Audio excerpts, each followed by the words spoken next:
Hindi pa po kami naglinis po niyan. Hindi ka po naglinis niyan? Hindi pa po. Hindi pa. Meron pang stage. Siyempre dyan. Decorate ni Miss G. Tita Lomi, tignan mo naman, every inch may aircon. Oo, kaya nga. O, hindi pwede pawisan yung mga bata. So, dyan ilalagay. Dyan, na-imagine ko na. So, maglalagay tayo ng mga inflatables dyan.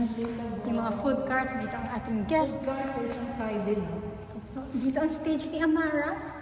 Sa ating prinsesa. Prinsesang-prinsesa naman yung dating ng ating Sarah Amara liit. dito. Amara laki. Grabe naman. Prinsesa, no? Ganda ng kuha mo Yung rito. din naman nung first na Ang ganda ng pagkakapili mo nito, Mars. So you are, where are you? The Mavis Place dito sa Pampanga. Yeah. Kalulot? This Kalulot, is still Kalulot, oo. San Fernando, Pampanga. If meron kayong mga events, mga taga Pampanga, dito sa North, I think it's worth it Yeah. mag-spend ng events nyo dito. This is their function Tapos hall. yung parking, grabe. Lawak. Good for ilan yan, no? Meron Lawak. kasi ng ibang events place, di ba? May The Garden, merong... Ano tawag sa ganun? Papakita natin. Oo nga, ang Saan? Yung pangkasal. Iba pa to. Yung isa doon, Kasi- kinakausap tayo ni Joyce. This is indoor. Yung ganun-ganun na maganda. Patangan, O tara. Sobrang ganda. Pang mga kasal-kasal. Pang outdoor events. Pa nating i-rent. Pwede. Oh. Oo. Pero dito na talaga tayo. Kasi mga bata. Pero, Guys. ang grabe naman. Happy birthday.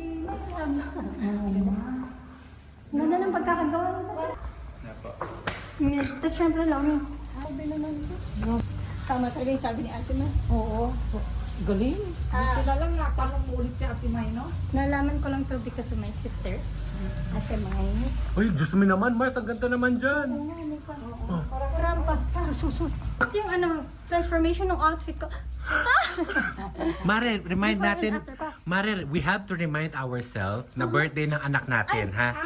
Hindi tayo dalawa ang magsa-celebrate. Paano yung rampa? Paano yung rampa mo? Naka-gown. Cut mo yun. Cut mo yun. Yun na lang Ano ipakita ika-cut? mo yung cut. Ayan na. Oh, God.